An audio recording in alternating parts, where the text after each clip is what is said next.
this is one very important issue, which is the vaccines which we need very badly, and there's no clearly it's important.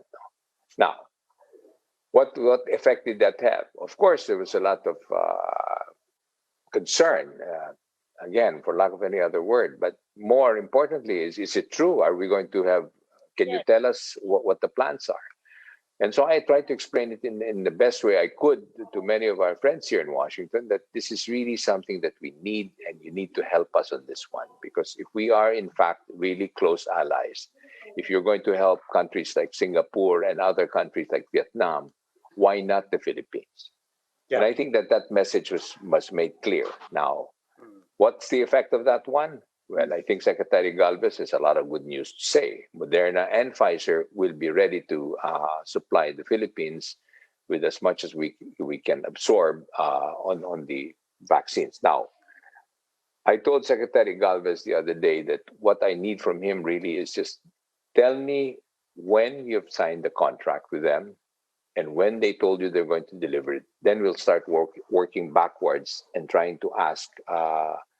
Like Moderna is the one that's federally funded, we could possibly ask for early deliveries of some or a portion of those vaccines. How early is That's what we're going to be working. How early is Well, right now, I can tell you the delivery is sometime in July. That is more or less what they're saying. We're going to try to push it back a little earlier, perhaps maybe, if possible, maybe at the April at best. March, but that's really... but Ambassador. Well, I mean, Ambassador, maybe we certainly appreciate all the efforts, but give us an idea, because the reality that everybody appreciates is we're not the only ones trying to get further ahead in the line. Right. And you know, everybody, all your counterparts are probably negotiating over the same thing, not just volume and not just access, but our place in the line. Tell us a bit about this entire process and what do you do? What can we say when everybody is saying the same thing, that we want to get it sooner? Well, I'll tell you one thing, that right now, the information that was given to me, just for the Pfizer vaccine alone, there's already a back order of 5 billion doses. Wow. So just think about that. And there are about 180 countries that need its vaccines. And of course, they're saying that that Pfizer has the best, and Moderna is not too far behind because of the 95% efficacy. So the demand is so high that if these companies really just wanted to take advantage of the situation, they can very well command any price, and whoever has highest bid. Now, in fairness to Pfizer, they have gone out of their way to accommodate us, and they're privately funded.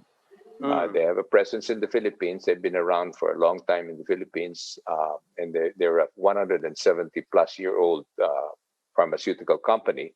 Yeah, they're giving it to us at what the price should. A price range that I think is quite reasonable. I have no idea. It's Secretary. But Ambassador, you would disabuse as well as assure us of that point, because I think the common thinking of any Filipino or any person would be, wala, matatalo tayo sa mas mayayaman. Yeah, you can assure everyone that no, it does not actually boil down to money. No, it doesn't boil down to that, but it boils down to how quickly we can react to it, and that's the reason why. There are many countries that took chances right away. The Prime Minister Abe, the former Prime Minister, he bypassed his health secretary and just simply went ahead and ordered for the Pfizer. So they are ahead already. Singapore is the same thing. Yeah. They immediately, when Pfizer said that we are ready to take in the orders, they immediately paid for it, and that was it.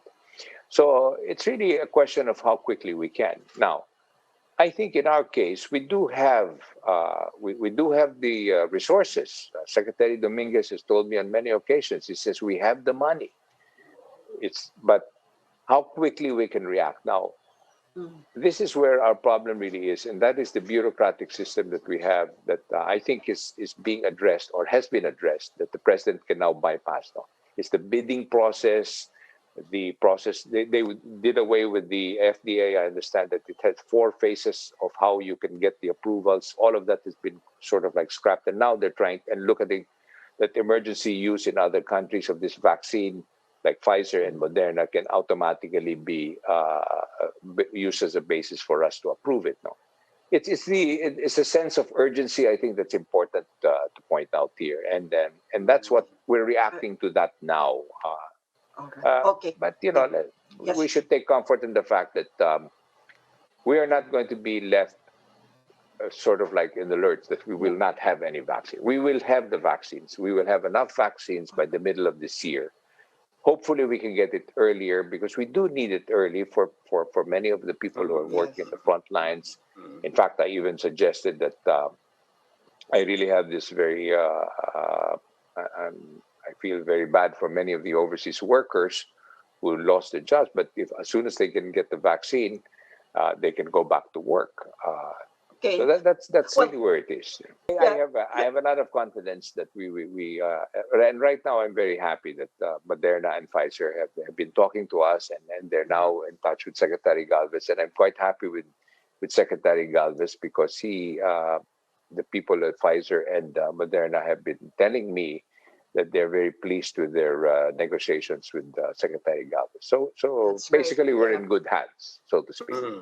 Okay. Salamat, sir. Thank you Salamat very po. much. Very much. Very Happy nice New to see all Year, of you. sir.